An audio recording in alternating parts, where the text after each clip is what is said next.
Hi, blogging heads. My name is Betsy Woodruff. This is the Woodruff and Strauss Blogging Heads show. I'm here today with my internet friend Jeff Blehar. Is that how you pronounce your last name? It's close enough. And Close I love enough. that. I love the term internet friend because, when I meet people who I get to know online, it's always that awkward moment where you're like, I know you, It's but I don't know excruciating. you. It's excruciating. It's the worst thing in the world. Yeah. It's like, oh yeah, you're the guy who goes by the name Esoteric CD. The worst Oh, thing is when you meet somebody you only know from Twitter and being like, remember we tweeted a while back? I don't know if remember you we were remember talking about that that. Maybe subject I'm and you thinking made that about. joke and I favorited you and oh yeah, oh There's God, yeah. there's It's really the, not a graceful way of doing it. Hopefully, I haven't figured it out yet. no, it's tough. There should be like a sign. You should be able to like touch your nose, or there should be some sort of like secret handshake.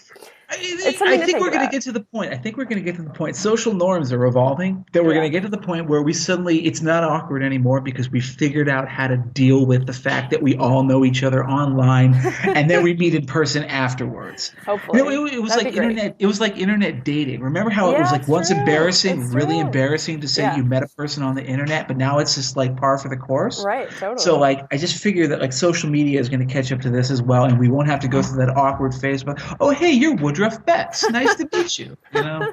Good. The okay cupidification of all human relationships. Indeed, Lots to look indeed. forward to.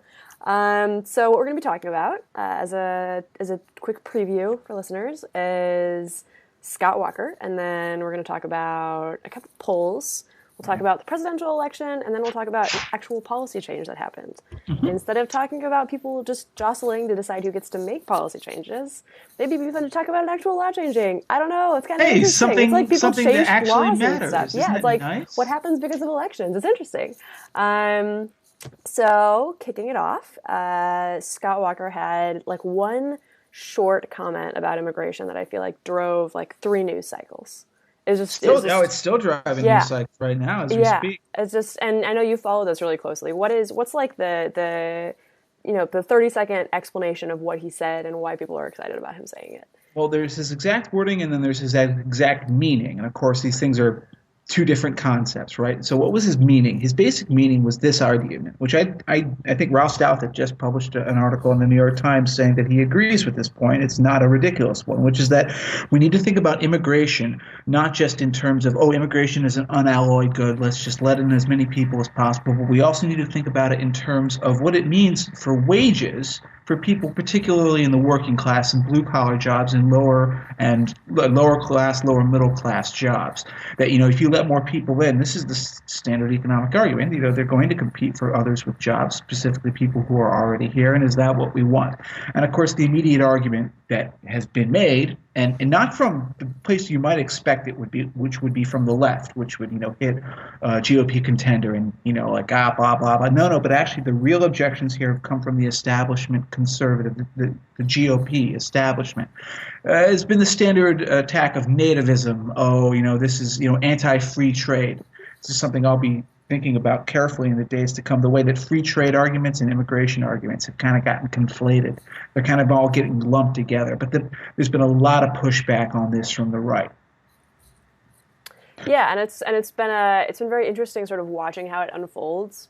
And one thing that interests me is sort of where people align on this issue, because you talked about how there's sort of the establishment position and the Tea Party position, and I think that's kind of like that, in speaking very broadly, that's an easy way of talking about where people fall. But one thing I noticed was that the vast, like it seemed like almost an overwhelmingly negative response to Walker, and I feel like the people who supported what Walker said and said this is a smart thing and this makes sense. Rich Lowry, my former editor at National Review, had an item up today on their site saying what Walker's saying is not crazy and not Good. I outrageous. actually didn't see Yeah, that. That to me a is very short interesting. corner Yeah. post, but yeah.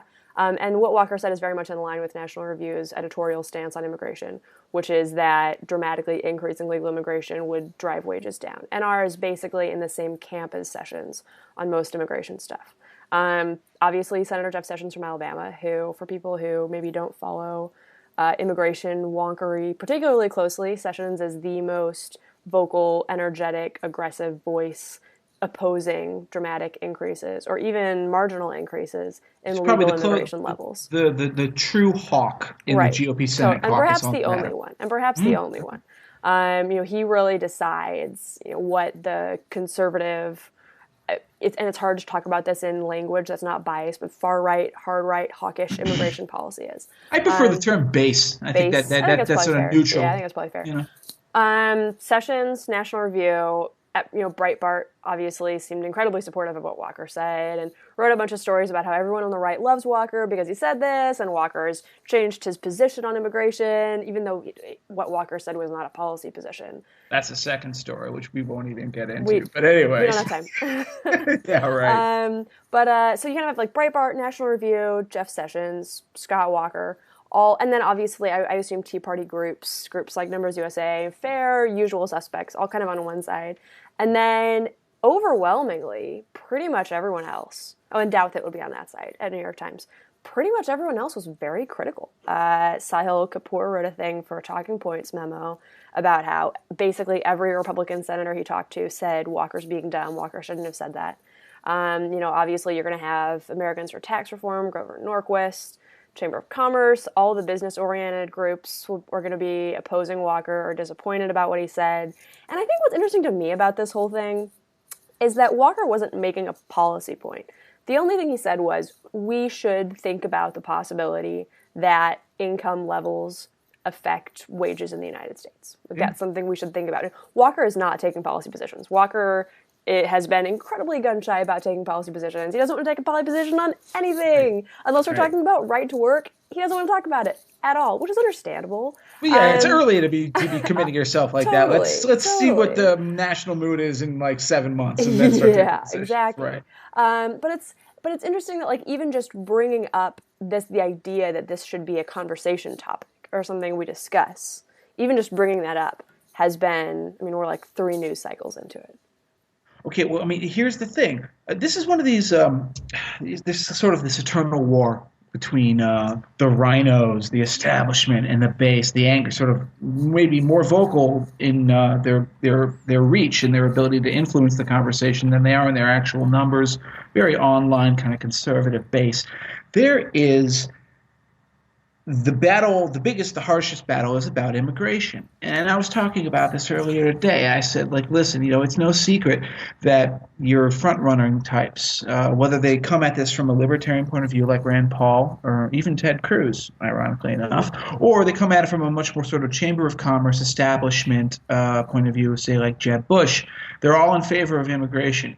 But I said that there's a real problem with our discourse in the GOP in particular about the immigration issue. And the Democratic side, it's not as much of a problem simply because they're in favor of it anyways. Right. There are very few anti-immigration voices in the Democratic Party. It's basically Mickey Kaus and the one guy who's following him. And a couple of unions. And a couple of unions. And the unions kind of capitulated to Gang of Eight and said, okay, you're giving us what we want, we'll deal with it. Exactly. And as I was saying earlier today, there are 2 key arguments in favor of rising immigration on the side of the GOP. Now, on the first, you have the Chamber of Commerce argument, which is the competition, free trade, lowered wages. That's the one that's actually angering a lot of the base activists these days, okay? Because they're saying, well, okay, who benefits from free trade? It certainly isn't you or me or the people who work these blue-collar jobs. It's the business class. It's sort of the opposite of the Romney, you didn't build that line that was taken in 2012. And maybe, in a way, it's sort of a reaction to the feeling that Romney completely failed to tune in with the 47%. Is this what 1995 was like? A Clinton running for president. You mean like in NAFTA? People yelling about free trade and competition and stuff. Do you remember? You may have been too young. I don't know how old you are, Bets, but I'm 35. Okay, so I grew up in the era of Ross Perot and the giant sucking sound. One of those things that I first remembered. I was like, must have been 12 years old. It's like we've been on TV with those infomercials. You can find them on YouTube for like a half hour. He's putting up these big ass charts and graphs, and he's talking about how NAFTA is going to suck jobs. We can link to them. We'll find links and put them at the bottom of the thing is that everyone laughed at Perot. He's not really wrong. But the whole point is that he was underselling and underplaying the benefits, the economic benefits that came back to America in return.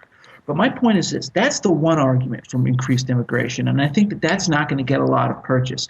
There's another argument, and this is the one that I give Jeb Bush credit for, actually. He's the only one who's had the guts to bring it up, and he got chastised for it, and I do not think you will see him mentioning it again. The argument for immigration is the simple fact that we live in a nation that is not having enough kids anymore. And we have social spending programs like Medicare, Medicaid, Social Security, the three most obvious ones that are dependent upon, that were passed in an era where it was simply assumed that we would have increasing populations and shorter lifespans. So when people like Jeb Bush, they don't want to say this in public, and every time they sort of secretly hint at it, they clam up because they realized, oops, I said too much. Yeah. They want more immigrants because immigrants have more kids. It's not even just the immigrants themselves, which add to the bodies, the warm bodies that will support those safety nets. It's the fact that they have more kids than people who have been here for a while. This is the sort of the original sin of America's social spending programs. It's a pyramid scheme. You can't say I'm not a politician, so I can say it because it's true. It is a pyramid scheme. It's predicated on the fact there will always be more people in the younger generation to pay for the older generation as they retire. But for the first time, with all these baby boomers who are like going to the nursing homes, that isn't the case. And anybody who can do the math and look at the the actuarial tables is crapping out of their mouths right now because this is all gonna break back. Oh yeah, no kidding. Years. And so Absolutely. that's where I think serious people who think about the immigration problem, not even just on the left but on the right, have to think about. We have to make a trade-off. Do we get rid of our social spending programs? Some people would be, okay, great idea. Or do we get rid of immigration? And you know what's interesting about that? What's interesting about that is that you hear a kind of a similar entitlement, welfare state argument from the Sessions folks too, which is as long as we have a welfare state, as long as we have food stamps and Medicaid and all this stuff, if we have a dramatic influx of low income, low wage people, our entitlement programs will not be able to sustain them. So it's like this kind of forces the question on both ways, right? Is the entitlement program, is our entitlement programs going to fail because there aren't enough kids?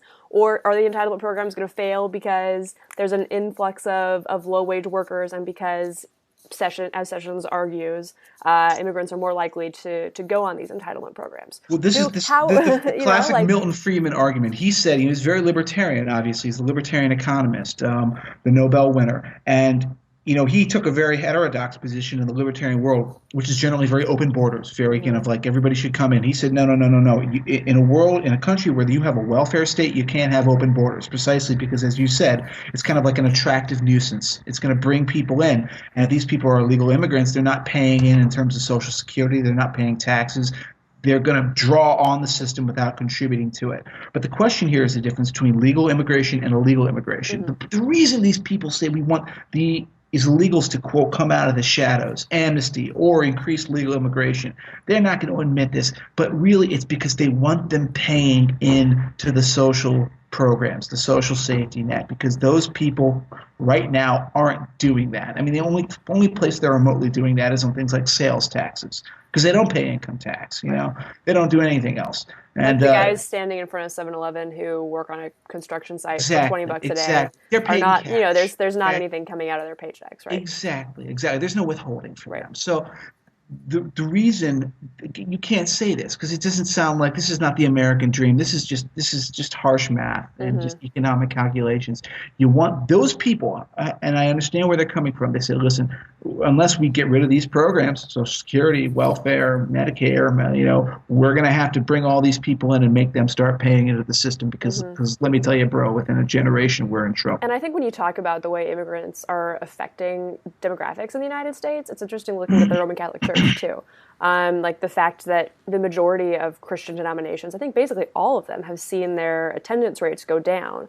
But in the Catholic Church, attendance rates have basically flatlined because even though native-born Americans, or whatever the PC term is, are sort of leaving the Catholic Church at the same rates that they're leaving the Episcopal Church or evangelical churches, immigrants are filling in that space. So if you're a Roman Catholic priest and you have questions about immigration policy, it's not that hard. Like, these are your constituents. These are keeping your church around. Yeah, exactly. My parish is in Columbia Heights in D.C., and I think we have... Are you Catholic? Yeah.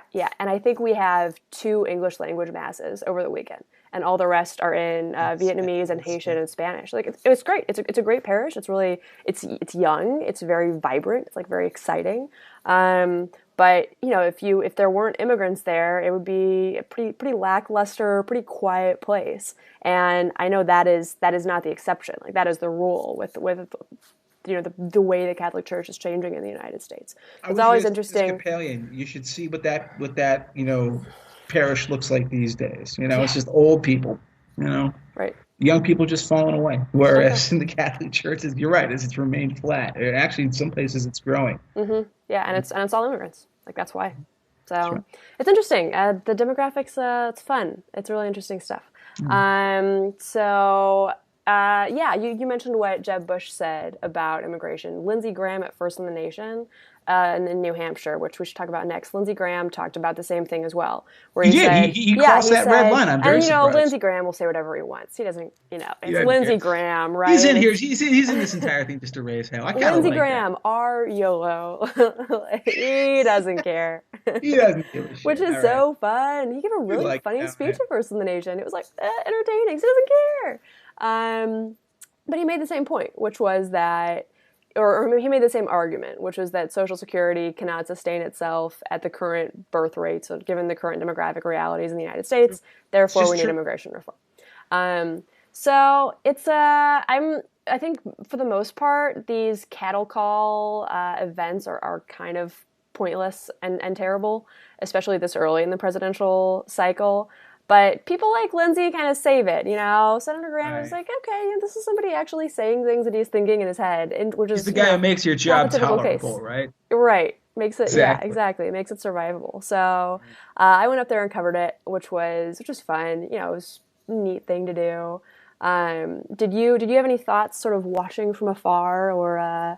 Well, I mean, you actually kind of hinted at my thought, believe when you talked about how this is otherwise just sort of odious and pointless. It's just like, okay, a bunch of people are there. They're there to put in their face time. Mm-hmm. They're not there to. They're not there to make. Yeah. They're not there to make headlines. Listen, Lindsey Graham probably went there trying to make headlines, and he didn't even succeed because I didn't hear about that. And what you just said is something kind of thing I normally would think that I would have heard about. Yeah. But I guess maybe people just sort of write it off because it's Lindsey Graham, and you're right. He said it a million times. He said it a million times. But these sorts of things are, as you said, they're a cattle call. They're about showing up and putting the time and the groundwork in so that the activist types won't forget about your name conveniently when it comes time to decide which campaign you're going to endorse or which campaign you're going to work with. I've never, and I think I've been paying pretty close attention to election cycles since 2000. So, I mean, I've got at least 4 or 5 under my belt now. Pretty good. I've never seen anyone make any news in any of these things. And so I pity you. I pity you having to do this. It was kind of hard figuring out, okay, what are we going to write about now? What are we going to write about now? And then Lindsey saved the day. Yeah, exactly. Right? Exactly. Clutch player. I think I forget who told this to me. I was on the way up. I drove up with Jim Newell from Salon, and I was just making phone calls in the car on the way there. And I forget if this was a former GOP chair or a former senator I was talking to who said this. It was, and I don't want to say either one because I just want to err on the side of caution. But it was basically like these events are totally pointless, and they do not affect the way New Hampshire voters vote. There are going to be more flacks and staffers and reporters and people from out of state than there will be actual New Hampshire Republican voters. And this stuff is basically performance art for national media so that they can have, their 3-minute cable TV hits. And so people remember that, Carly Fiorina and Rand Paul exist. Yeah, exactly. Like that's basically why these things happen. In reality have only very minimal impact on how voting actually happens. So I thought that was interesting and I don't know. It's how cynical does it make you? More cynical. Is this the first one you've covered, or did you do it in 2012? This is my first presidential cycle. Yeah, I graduated in May of 2012. So where'd you go? Hillsdale College in Michigan. Oh yeah, up in Michigan. Yeah. So after all the primary fun had happened, so I don't know. It's gonna be interesting. But yeah, which brings us to the subject of the polls. Exactly. Yes, other things polls. That don't matter. Other things that don't. Well, okay, they do matter and they don't matter. Okay. I mean, all this stuff matters for fundraising, right? It matters. Okay, it matters not only for fundraising, but it really does also matter for media coverage. All right, and those sorts Yeah. of things have knock-on effects. They don't have. They're not in themselves relevant. They're only relevant in what they then go on to signify. You know what I Right, mean? totally. So you've got a situation where, like, oh, the fact that Jeb Bush is at 18, but Scott Walker and Marco Rubio are at 12. Like, What what does the it hell? mean? It means it's like, yeah, this is no double rainbow here. Who knows what it means? It doesn't mean anything, all right? It literally just means If that you read the first letter of the first paragraph of the polling memo, and then it's like a Benghazi yeah, acrostic. Right, exactly, exactly. yeah. Right. No, there's no particular meaning to it, but it is taken as significant for two reasons. One, because as you said, it will have an effect on being able to get fundraisers. If you seem like you're for real, particularly after you've made that formal step in making your announcement, then people are going to gravitate towards you. There are a lot of donors who just want to dip a toe in everybody's pond because they don't want to ever be frozen out. Yeah. So like the Koch brothers, maybe you saw this story the other day. They said like, well, we actually think that there are 5 potential GOP nominees who are acceptable. Yeah. They're hedging their bets, okay? Yeah. Because You know what's interesting about that too, though? They're Well, not going to mention Rick Perry at all because won't happen. I'm positive because Why Perry's not? against Perry supports the Exim Bank reauthorization, and the Kochs are very opposed to it. They're- I think I forget which one went on the record saying Exim is an essential issue for them. I will eat my shoe if Rick Perry shows up in a Koch ad or a Koch press release while he favors XM reauthorization. Not I gonna hope happen. I hope that's a chocolate shoe because I will tell you this much that the no, I do. Whenever I say that, I'll Not eat going to my happen. shoe. I am 100% positive that as long as he favors reauthorization, he's not going to be in their sort of circle of light. I don't see Yeah, it happening. I think you're probably right about that. But here's the way that they'll if for some reason Rick Perry becomes a contender, Yeah. here's the way that they're going to squirt around that, which is that by July, I believe it's either June or July of this year, XM is going to be a moot point.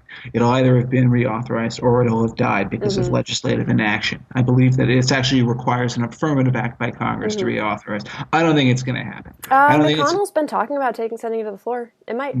McConnell's been talking about it, but I mean, if he actually does that, and I've been wrong on these things before, and I went. It's funny. I went back and I looked at my blogging heads with Daniel when we did it right before the election, and I was proud. I didn't make too much of an ass out of myself in my predictions, but I got some really embarrassing ones wrong. And so, like, I wouldn't bet the farm on my predictive capabilities, but I don't think he's going to send that to the floor. But Interesting. But anyways, here's we'll the thing timestamp this. Yeah, that's right, Yeah. exactly. There we We'll go. timestamp this one and then we'll put it on Twitter just so everybody can laugh at it when it happens, right? Perfect. But getting back to the idea of polls, and polls not really mattering that much. Marco Rubio, and there was several stories. Maybe you saw it. I think there was one I read on the Daily Beast for that matter, but you saw them in other places. Real Clear Politics, WSJ, talking about, well, he's such a promising young candidate. Why doesn't he seem to have national numbers that are, very impressive? He was polling around where like Mike Huckabee was at 5%.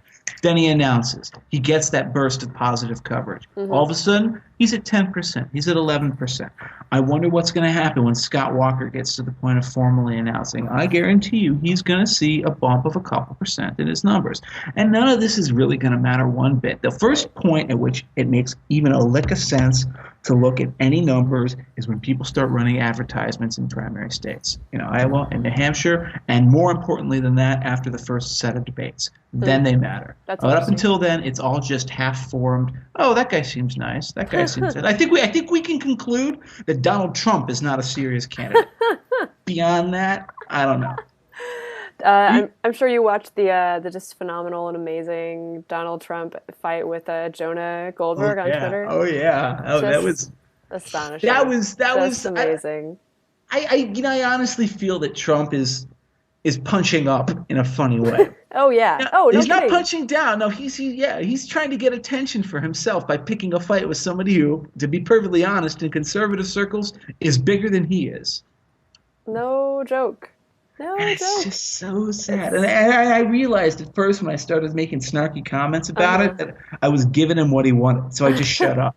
And I was like, I'm not going to play this game because I'm not going to let him win. I'm sure it's been great for Jonah. I'm sure it's been great for NR traffic. I don't think he's hurting at all. Boy, I feel so bad for him and Stephen Hayes, because like apparently their magazines are failing and it's all their fault. Going out of business, yeah. Was this something that they said at a panel at FITN? I think at FITN, Stephen Hayes said something snarky about Trump, I think, although I don't remember. So you weren't there when you didn't see it? Yeah, I was sort of in and out of the room when that panel was going on. Jonah hasn't said anything about Trump for like 4 months. Since January, I thought, right? Yeah, for a really long time. He was writing about this. And Trump just decided that he's really mad at Jonah and thinks Jonah's a terrible, I don't know, is Jonah's driving National Review into the ground, which is just... Oh man, it's just so entertaining and fun. It was really funny because Trump said something like, you're the one who's driving National Review, and Jonah Goldberg had to point. I was like, I'm not the editor of National Review. Do you know that? National Review made money one time since it's been formed. Yes, exactly. I think it made money in 1992, the election cycle, the Republican Revolution. I think then it turned a profit. Otherwise, nope. So, also, NR just became a nonprofit. So for Trump to talk about them going out of business is just really, really funny, really, really funny and amusing to me. It's really funny, particularly because Donald Trump has declared bankruptcy, I think, like 4 times. He's not even a billionaire, right? No, I don't believe so. I don't think so. I mean, his biggest investment in real estate, I believe, was in Atlantic City. You should go there and see how Atlantic City is doing right now. It's amazing. It's falling into decrepitude. So it's Donald Trump is a brand. Bless his heart. And not a particular. The Southerners, they do have a way, don't they? Bless his heart. Bless Donald's heart. That guy. But talking about polls. So what is the layman's guide to looking at polls right now? Are there things that would be interesting if they showed up? Are there polls that you think are particularly telling? Like, do you have a favorite pollster? What is the responsible poll consumers? What's the right way for people who are gonna get inundated with these polls to responsibly consume them? I think the responsible poll consumer would do what actually I said something very similar to this when Daniel asked me about it back in October of last year. My favorite polls then remain my favorite polls now. The only national one is Marist, which I've always liked, and people don't talk about it much, but it's good. But beyond that, the ones that I really, really like are usually state pollsters. State pollsters. So like at universities?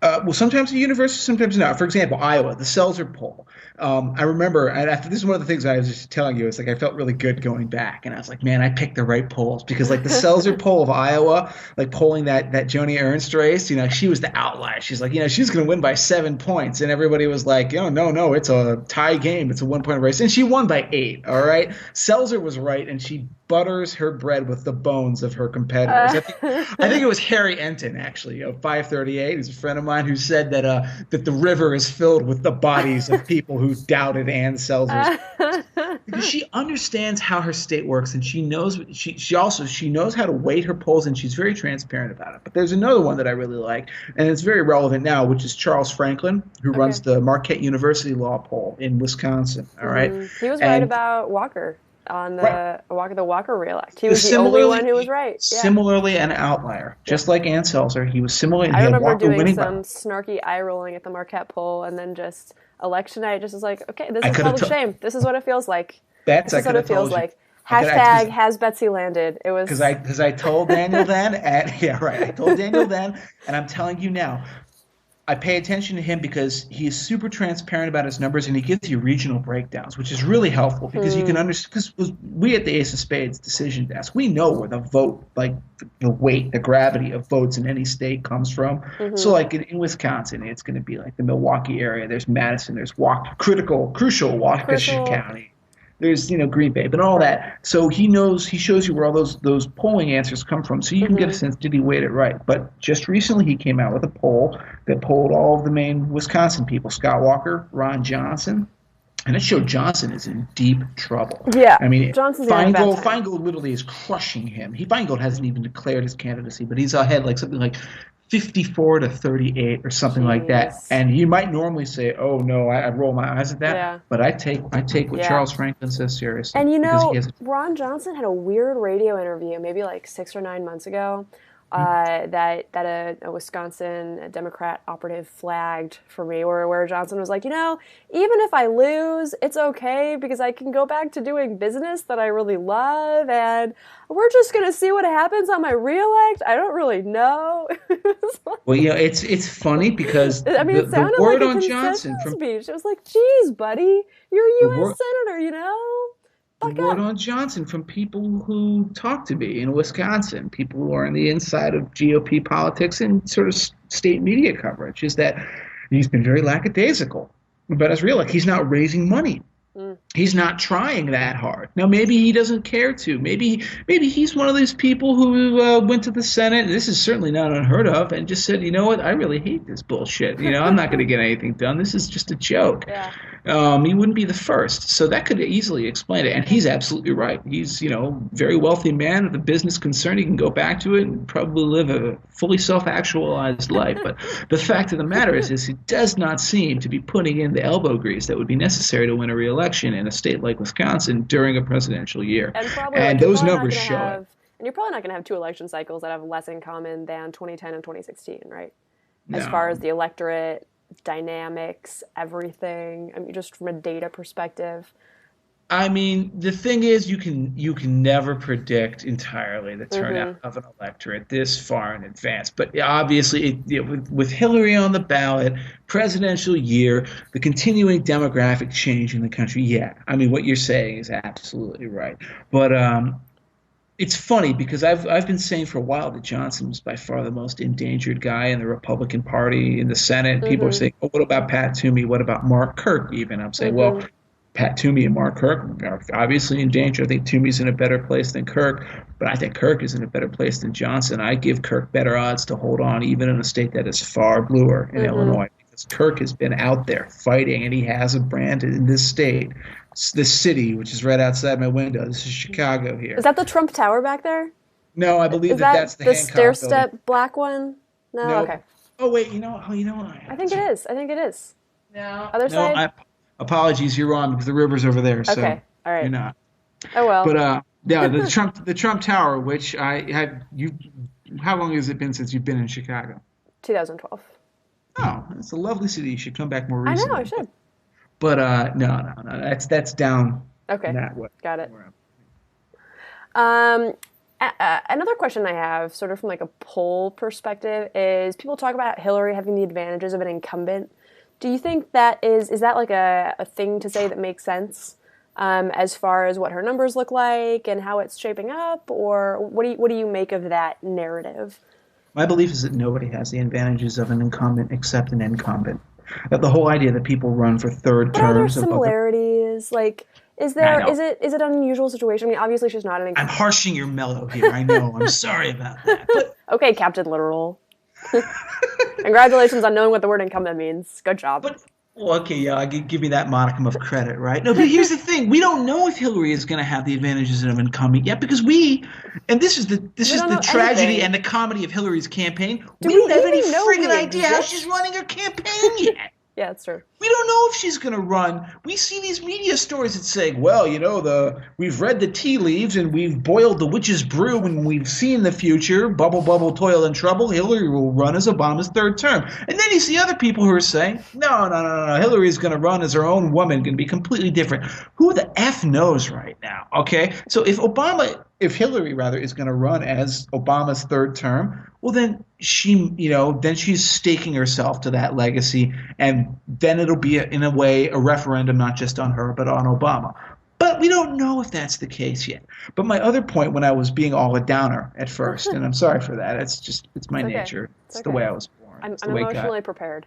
It's the way God made me, Bets. The other point about that is that when people run as a third term of someone, it doesn't always work. George Bush, they always say that George H.W. Bush, won because he was Reagan's third term. And maybe so far as it goes, it's true. But George H.W. Bush really won because the economy was doing well and because all the sort of neutral indicators were in his favor. Al Gore tried to run as Bill Clinton's third term, and he didn't win. And then people came up with a lot of retroactive excuses for why that didn't happen. They said, oh, he distanced himself too much from Clinton on the campaign trail. He selected Joe Lieberman. It was an implied repudiation of Clinton's legacy, blah, blah, blah, blah, blah. That's all ex post facto bullshit, to be perfectly honest with you. The fact is, it's really hard for any president to win 3 consecutive terms for their party in the modern era. Now, we have a very small sample size. I actually am still on the Hillary pessimist, or maybe, I guess, Hillary optimist camp, depending on how you want to phrase it. I still think she's the odds-on favorite to win in 2016, and there's a whole host of reasons for that. But those reasons have nothing to do with the fact that she's running as Obama's third term, because Obama, frankly, is not that popular. What else from the name ID perspective, though? Like, everyone in America knows who Hillary Clinton is. And when you talk about incumbents, and you talk about, like, sort of all the intangibles that incumbents have going for them, the fact that they're already perceived as in power, the fact that they're perceived as being competent, the fact that people are used to them, people know who they are, they know a couple of things about them, they're familiar with them. Like, I think in that sense, that's very helpful. I sure think. Is. And I think also it's probably helpful for Feingold in Wisconsin, Right. Former senator, everybody knows who he is. He's polling at, like, whatever, 55% right now. I think there's a lot of similarities there. Obviously, it's not the same as, Mark Kirk running for re-election in Illinois. But, I mean, I'd rather be Feingold than Kirk right now, right? Well, I mean, actually, but I'd rather be Kirk than I'd be Johnson, because Kirk himself has a brand that, hey, listen, the state, the odds, the lay of the land are against you in a way that they aren't necessarily. If Kirk were running in Wisconsin, he'd win, all right, because it's a much more evenly divided state. Kirk's running in Illinois. He can still win in a way that I am not nearly as optimistic about Johnson, just because I tip Kirk to lose just because the state is the state. Although Illinois is actually shifting demographically towards the Republicans in ways that most people don't appreciate. But getting back to the point about brands, this is a brilliant observation, and it's so important. A friend of mine, Steve Miller, Red Steves is his name on Twitter, wrote a really good article that I recommend people go read on his website. It's called The Wilderness, his website. And he talked about the importance of branding. He's a designer. He's a visual design guy. And he said, listen, what you guys don't understand is in the modern era, candidates are, people with political positions second. First, they are brands. They are corporate brands that are packaged and sold to you like celebrities and pop stars and Pepsi-Cola. And that Obama was genius. He had David Axelrod hire some of the best people in Chicago in the branding industry. It's what my wife works in here downtown. And he branded himself as the hope and change. He had a visual design thing that was easily propagated via social media. Hillary, everybody is making, this is Steve's point. The Hillary brand kind of sucks though, right? Well, Steve makes this point, and I think it's a smart one, is that everybody loved to make fun of Hillary's new H with like the arrow going the way. People were mocking, it's all fuddy-duddy, the optics are wrong. But his point, and I agree with him, is that it doesn't matter. That what Hillary has done is she has created a brand. That 90% of branding is creating a canvas upon which you can project your own hopes and dreams anyway. So Hillary has her H and her arrow. You don't have to have seen them. I don't have to put them in any article I write, but you already know them because they've been burned into your brain, just like the O has. You think more so than the Ted Cruz upside down, the Ted Cruz fire flame, or the Marco Rubio dot over the I, or like the stand with Rand imagery? Okay, it's really funny because, again, Steve and I were talking about this, and of the point that we both agree on is that the Republicans are just backwards on this. They do not appreciate it because this is sort of quintessential new media kind of visual branding kind of stuff that it just seems like conservatives and Republicans are always a step or two behind. And coincidentally or not, the only one who seems to have a visual identity that I think really is comparable, that is solid, is Rand Paul's. Rand Paul's little Rand, and then it's got like the torch above it. Like that looks like a sports team logo, which is good because people are now in the place where they root for candidates the way they root for like the Washington Wizards or the Washington Nationals. I'm still a Washington guy at heart. I root for them. But that kind of logoification of a candidate matters for the younger generation, for the low information voting generation, which is just frankly becoming larger and larger with each passing cycle. And maybe this is an idiocracy argument where we're becoming more like, it's all about Brondo. But it matters, and the sooner we understand it, the sooner we will on Republican side will benefit. You look at Rubio and Cruz. Their logos and their sort of kind of entire online brand identity, it doesn't exist. It doesn't have any sort of unified theme. But Paul, for whatever his other flaws as a candidate, again, because he's that tech libertarian guy, he seems to be much more on the ball. Do you think that part of Hillary's online branding has more to do with the people who like her and are working for her than it does like her actual official team? I think absolutely. Yes. So this isn't even so much. I don't even know that it's fair to compare like Cruz's visual brand picture with Hillary so much as it's fair to compare like texts from Hills with whatever goofball Republican memes about immigrants taking our gerbs are going around in sort of pro Ted Cruz Twitter. Like, does that make sense? That that part of this has more to do perhaps with supporters than it does with like the actual particular staff. Like, obviously Axelrod is going to make a difference. Hiring people who are good at branding is going to make a difference. But also the people who like you and sort of all that tertiary world is can have an enormous influence, I think, on your perception. Do you think that's fair? Absolutely. Hillary hired the same people, I believe, that Obama did. The same Brooklyn-based design firm. Mm-hmm. I'm going to botch its name. I know Steve would know it because he knows these people. But the same guys who did that logo, or at least their associates, worked on Hillary's team. And believe me, it's certainly not because Hillary's young, fresh, hip, and new. No, she is literally your grandma, your cranky grandma. Yep. She's Miss Havisham from Great Expectations. Watching Antiques Roadshow and wearing muumuu. I actually think of her more. I think of her more like. Did you ever read Charles Dickens's Great Expectations? Mm-mm. Oh, Miss Havisham. She's the old spinstress who hates all of mankind because she got jilted at the altar. It's a very Hillary Clinton kind of a vibe, So she raises her adoptive daughter to hate all men too. And maybe I'm reading too much into it, but she's got that thing going on. Anyways, the point is this: just that she's not herself personally. She has none of that Obama charisma. Mm-hmm. And I don't care what your politics were. You had to, if you were being fair-minded, you had to understand that Obama's key advantage, it's sort of a sui generis advantage to him, is that man is, and no matter how much I dislike him politically, he remains a charismatic powerhouse. He's cool, all right? And he's got that. Hillary Clinton is not cool, all right? She will never be cool. I mean, I am cooler than her, and I'm the biggest nerd on the planet, all right? But she's also not stupid, which is a huge advantage. That is helpful. That does give you a slight edge, at least in theory. Not being stupid. Not being listen. Yeah, it's a plus. The world has been full of stupid, or they're stubborn, bullheaded candidates. I think Hillary has a number of flaws that I would say are both political and personal, but she's not dumb. I do think that she is capable in some ways of learning her lessons. I think there are some lessons she'll never learn, mm-hmm. like in terms of her sort of clannishness and paranoia. Mm-hmm. The way, like the email scandal is a classic example of that.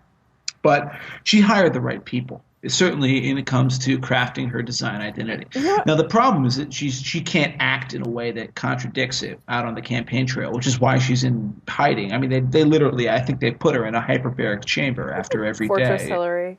Right. They actually literally, like, if it's like Alien, or like they put her in one of those, like, cryogenic freeze tubes, at the end of the night just to make sure she doesn't get out and say something stupid that'll get her in trouble. Who knows? You know what I think is kind of funny about Hillary? And this is obviously totally anecdotal, but I think everyone is pessimistic about her. On the Republicans are all like, she's going to win. God damn it. We're screwed. This is going to suck. Let's pay all the 30-year-olds to Google her all day. This is going to suck. And then I was talking to a good friend up in New Hampshire who's a reporter for a very liberal site. He's been covering this forever, and he was just like, she's just not going to win. I just know it. There's no energy on Hillary's side. All the Democrats are really depressed about it. Liberals are depressed about it. I don't think, I feel like everyone I talk to about Hillary, whether they're a Republican or a Democrat, conservative, liberal, all across the board, she brings people together with this sort of bummer, you know? And That's a witty boy. She's gonna have like the short. Her honeymoon's gonna last approximately 30 seconds if she actually wins the race. Then that's amazing. yeah, it's I mean, anecdotal, but sure. I mean, certainly. You know what? I won't lie. That's the same anecdotes that I've been gathering too, especially from people. Again, not just on the right, but on the left. yeah. There's zero enthusiasm because okay, here's the thing: the people on the And left, among especially reporters too. I do not know any reporters who are excited about writing about Hillary. Zero, none, nada, zilch. They're happy to do it. They're going to do a good job. Everyone's going to want to cover her. The Hillary scoops are going to be game changers, career changers. But nobody is like, awesome, I get to write about this person who's only been in American public life since, you know, the 80s. Awesome. This is not like Nobody the John is happy McCain about it. Straight Talk Nobody is Express in happy about it. 2000. Not at People all. were like, yeah. Not at all. Not at all. Like, I mean, I think about having to listen to people talk about writing for Hillary, and it makes me want to jump in front of a cement truck. I'm not even writing about her. It's like even listening to you bitch about writing for Hillary is so demoralizing. It's such a bummer. Well, because I mean, here's the thing: because every cycle we seem to have this complaint, right? Where they say like, oh, the candidates are this much more regimentalized, they're sequestered from media contact, you know, and with good reason. Let's be honest. In the age of social media and sort of Twitter storm outrage, you know, everything can blow up in any second. But Hillary is truly taking that to an extreme that even those of us who understand natural progressions thought were impossible. She is the bionic candidate. She does not answer questions. I call her a Nietzschean, which is a weird way of putting it, but like I actually in a bizarre effed up way, I respect her because she seems to have figured out that she's, you know what, this whole rigmarole where you have like press accessibility and you answer questions and you go out and you shake hands and you kiss babies. Fuck that. I don't have to do that. Sort of the Uber candidate willing herself to power. Exactly. She just realizes like, oh yes, campaigning is for the little people. I don't have to do that anymore. At least not until June of 2016. And then she'll do it after the convention. But this is, by the way, why you see these periodic like kind of garment-rending squawks on the Democratic side about how like, oh my God, we need a primary challenger. What's going to happen? I got news for you. There is going to be no primary challenger. You don't buy Webmentum? No, yeah, or O'Malley-mentum, right? No, My money's on Chafee.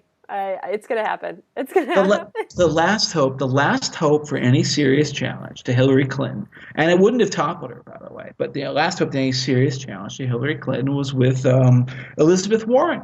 You know, who would have given her a kind of a Bill Bradley or John McCain kind of one other choice, you know, on to the more moderate side, or, you know, to the opposite side kind of a vibe, and those people inevitably lose. All right, Barry Goldwater is the one time where that person won, but 1964 was actually a very divided field. And President Goldwater really had a controversial time in office. Yeah, exactly. That campaign didn't exactly go so well. I think people learned that. Well, actually, you know what? I lied. It wasn't just Goldwater. It was McGovern in '72, and that was an even worse blowout than Goldwater was. So I think both parties have learned their lessons.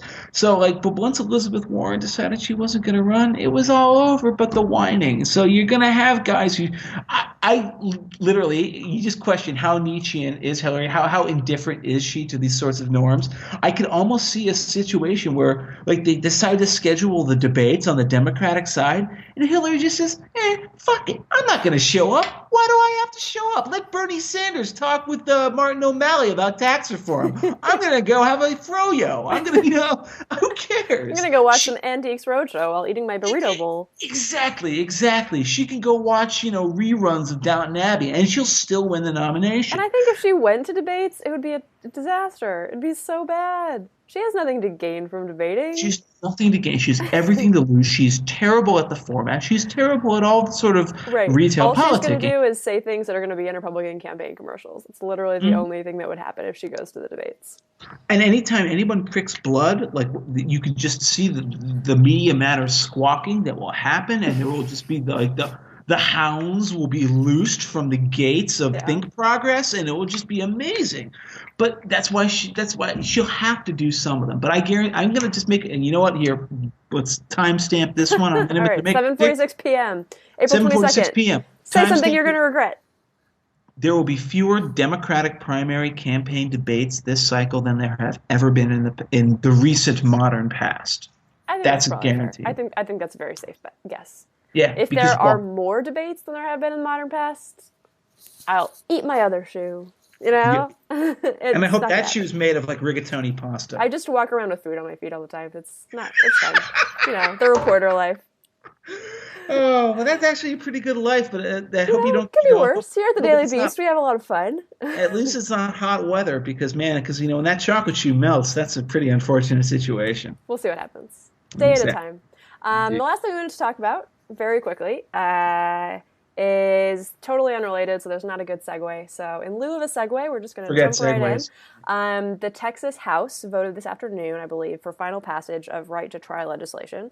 For people who don't follow state policy closely, right to try legislation basically makes it so that people who have a terminal illness like cancer or muscular dystrophy or ALS can get experimental drugs that have only been through the first stage of the FDA approval process or have at least been through the first stage but aren't totally approved, so they can get those drugs without the FDA signing off on it.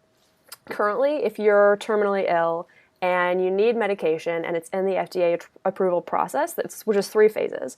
If it's in the FDA approval process, then you have to go to the FDA, you have to get the drug manufacturer to contact the FDA, you have to get your doctor to contact the drug manufacturer, the FDA has 30 days, the FDA sends it to another independent review board, that board has 30 days, it can take months, if at all. It takes a doctor about 100 hours to fill out all the paperwork necessary for you to get this medication, and in cases where people have cancer or people are, their health condition is rapidly degenerating, they often Yeah. don't live that long. Right, Or right. if they get the medication, they get it too late. So the example in Texas of a sort of the person whose name comes up when this legislation was getting passed was Andy Sloan, who was an attorney. She was a lobbyist in the Texas State House, very, very powerful. She left her law job to work for a nonprofit in the state that gave legal representation to indigent women, victims of domestic violence. 6 weeks into her new job, gets diagnosed with ovarian cancer. She had a massive PR effort to get her the drug that she needed. One problem was that one drug company that manufactured it didn't want to give it to her. But they finally found another company that wanted to give her the drug. It took forever, and by the time she finally got it, she was so frail that she died of pneumonia. It was too late, yeah. And the fascinating thing to me about this is Andy Sloan was the best person, the best candidate for this to work out, right? Incredibly well-connected, lobbyist. All her friends are like journalists and PR people and media Sympathetic people. profile as well, just Sympathetic on its own. profile, good human being. She got her U.S. congressman involved. I think Newt Gingrich got involved.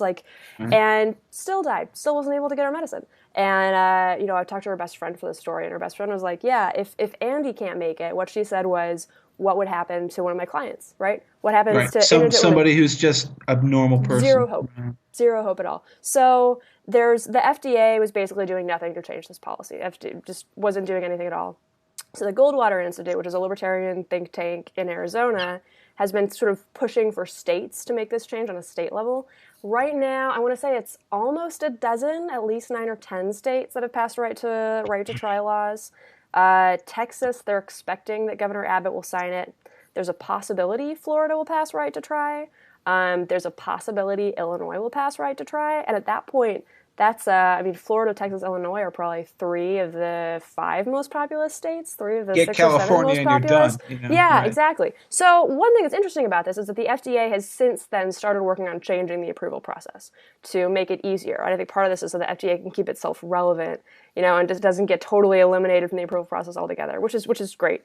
Isn't it But nice when the feds have to scramble and worry to about keep being up with overrun by the states. states? Yeah, Yes. exactly. It's interesting. So it's just a very, very interesting, kind of fun policy issue to follow, and super, super bipartisan. Like there's Yeah. basically zero opposition. Nobody wants to say, "Oh no, kids with muscular dystrophy can't get experimental drugs." It's a very hard thing to come out against. So kind of I don't know. It's interesting writing about actual laws changing. People actually doing things. What? Policy making? What's that about? You know what it reminds me of? It reminds me of this is an old film. Again, you may not have ever heard of it. It's called Lorenzo's Oil. Have you ever heard of this? It's No. from 1992. It was a Nick Nolte, Okay. I think it was Susan Sarandon or something like that. But it was the same basic idea. It's in the early 90s. Same idea where The kid has ALD, which is a muscular dystrophy type of thing. They want an experimental drug to help treat him. It's not FDA approved. Actually, this is, again, a more modern treatment of the same concept would be the Dallas Buyers Yep. Club. Same basic idea. And actually, I'll bet you, I'm sure in the coverage of this in Texas that they've mentioned that Oh movie. yeah, in a couple states, lawmakers were influenced by Dallas Buyers Club. Yeah, and frankly, good because my family background is with the National Institute of Health, working on a lot of these sort of drug trials with the FDA. And my mom was at NIMH for mental health. I worked there too for a while as well before I went off in a completely different ping pong ball direction. But as you said, the process for approval of new drugs is incredibly slow. It is tied up with incredible liability and risk aversion concerns. Incredibly expensive.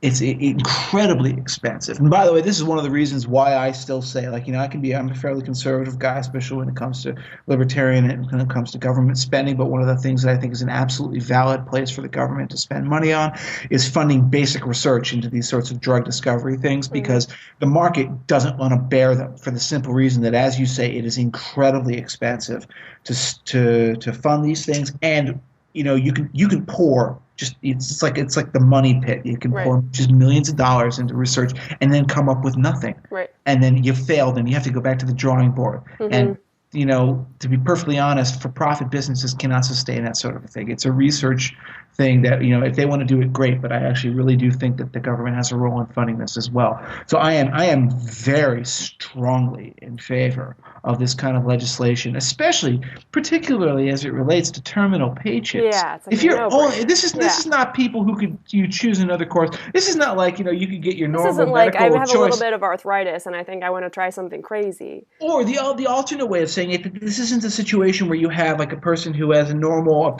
medically approved course of treatment but wants to try like alternative medicine, which I think is largely BS. All right? This is, I have no more choices. My road is, I've hit a dead end. And so it's either this or it's nothing. And, presumably you walk into that, you sign all the releases and the waivers, and you are a knowing person, then, my God, what is the reason why we prevent these people from doing it? So I really do hope this passes. And one interesting thing about the right to try legislation is that it's crafted really carefully so that terminally ill patients who use these drugs that are still in the approval process, their experience with the drug will not affect its FDA approval process. Yeah, So nobody can say, oh, you thought this drug worked, but then this person who only had 2 months to live took it and they still died. Don't approve the drug. They have all the I's dotted and T's crossed, so that doesn't happen, because that would be a legitimate concern, right? That would disincentivize pharmaceutical companies from letting terminally ill patients use these drugs. There are two major issues that the drug companies are concerned about, and you mentioned the first one, which is that they don't want it to affect the approval process. That's $1 billion on the line. When a person who would have died anyway, let's just say there was too far gone. There's you can't know. Right. I mean, you'd have to do clinical tests to know for sure, and that's what the approval process is about. Cough, bioethics. Cough. Yeah, well, I used to work on those boards. Okay, but the point is that the second one is pure, straight-up liability. That you can never know what the survivors are going to say. And say, like, okay, woman dies, tried experimental drug, the state doesn't have much money. The survivors say, let's sue the person who gave her that drug that killed her off, quote unquote. Yeah. I mean, this is the horrible version of what could happen, but believe me, it can happen. Medical malpractice, and they're scared. We know all this stuff happens. Yeah, exactly. They're scared to death of those sorts of things, and they should be. So any kind of law that is written to get them around those two fears, those two primary fears, I think is a good thing, and I'd like to see one of those passed in all 50 states for that matter. And it's interesting because it's very, on the one hand, sort of a very hardcore libertarian policy of saying, let's let individuals, doctors, and corporations decide what access these people have medicine to, right? That's almost an Ayn Rand type thing you're laying out. But on the other hand, total bipartisan support, passed unanimously in the Texas House, passed unanimously in the Texas Senate. It might have passed unanimously in one of the chambers of the Illinois legislature. Like, there's basically zero opposition, because even if you're a Democrat, let's say you're coming at this from a pro-choice perspective, this is letting patients and doctors make medical decisions together without the government getting in the way. Like, listen, I don't care if you're a Democrat or you're a Republican. your mom and your dad could come down with cancer, okay? That shit happens to Yep. everybody. And Yep. so you don't want to have anything standing in the way of Totally. your family or your wife or your husband and potentially helping them out. Yeah. That's what makes it bipartisan. And one thing that was really interesting is just there's also so many crazy stories about people either managing to get drugs and survive or not getting drugs. And one example that Goldwater talks about is this kid who, I forget what the kid's name was. I want to say he was about 10 and got bone cancer, terminal bone cancer. And there was a drug that was going through the FDA approval process that looked really promising, but he couldn't get it because it wasn't approved. And, you have this insane paperwork. So his family actually moved to the UK where the drug had been approved. They moved. He went on the drug and he survived and he's cancer free. Like, that's insane. And their point is not everyone can move to the UK, right? You can't do that if you have cancer, usually. Not usually an option. It's just like, it's remarkable. So, I don't know. I mean, the medical bureaucracy, listen, a lot of these administrations, they were created in the progressive era for very good reasons. The FDA came up in the era, and it was created by the muckrakers, people like Upton Sinclair and Sinclair Lewis, who were like talking about like corruption in the meat packing industry. Oh my God, you would not believe what they're putting in our food, kind of stuff that can kill you. Very good reasons. There was regulation that was needed. There was no oversight. Fine. But like every other, this is, I don't want to sound like somebody who's spewing doctrine, but this is just the normal rule of institutions. They never shrink, and they never they never say to themselves, well, my work here is done. I'm going to draw down. No, they just keep expanding and growing. And that's growing. not just governmental institutions. It's any institution. If you're a nonprofit or a business, you're a bureaucracy, or you're a chamber or an agency, your number one concern is making sure you still exist and making sure you're needed. That's so what the you FDA do. This is human nature. This is laws be. Of survival. We should not be surprised. So the FDA fights anything that basically tells them that they have a smaller regulatory role to play. Suggests that we might not necessarily need the FDA to tell people who are dying that they can't tell drugs that look like they're going to be, that they can't take drugs that look like they're going to work. You'd think that the whole dying part would be a effing trump card, right? Yeah, it's like, it's over. I'm dead. I'm dead. If you don't give me this, there will be no problem afterwards because I'll be dead. Right. And yet, no. Yeah, you'd think that would be persuasive. I know how the lawyers go. I mean, listen, I sympathize. I'm an attorney, so like I know how they think, and they think, yeah, you may be dead, but believe me, your family and the attorney who they hire afterwards isn't going to be dead. It's amazing, and that's how it happens. That's how it happens. But we'll see. We'll see if Abbott signs the legislation in Texas. We'll see if Florida gets it done. And I mean, this right to trial legislation did not exist 4 years ago, and now we're within a couple legislative sessions of half the states having it. And two of the most populous states having it. So it's amazing how some of these policy changes happen. So, sometimes we talk about, gridlock in Washington and people don't get along and there's no agreement. But sometimes just shit gets done and things move fast. So and it's really an idea whose time came long ago. Yeah, no kidding. And you kind of wonder whether, I've spent a lot of time in the past preaching about the evils of the internet and social media and how it sort of destroys civil society and this and that and the other thing, because when you empower dumb people to say dumb things in a loud voice, things fall apart. But I actually have to say that this is, as I said, there was a film about this very concept made 20, 30 years ago. But there was no progress until very recently. And you know why? I'll tell you why. I think the real reason why this has gained such steam so quickly is because of internet propagation of this idea. Totally. It spreads to the entire country, and everybody can click on an article, whether it's at the Daily Beast or it's at BuzzFeed or wherever they see it on Hopefully Twitter. They click the article a couple times, click some ads, hit refresh. Get the SEO going, right? Exactly. But seriously, and then they'll make a phone call, they'll write their legislator, and that kind of a thing. Makes a difference. And this actually has been one of the very few benefits, I think, of that sort of mass culture, that some very common sense ideas like sometimes this take it up and will pass. Sometimes the mob is right, and sometimes the mob gets upset about things that usually the mob is wrong, but sometimes they're right. Sometimes they're right. Well, we'll take what we can get. This was so fun. It was nice having an internet conversation with you, and I hope the rest of your evening is delightful. It is. It's been great, Betsy, and it's been a wonderful, wonderful time being on here. Just blast and a half. Talk soon. Exactly. Bye.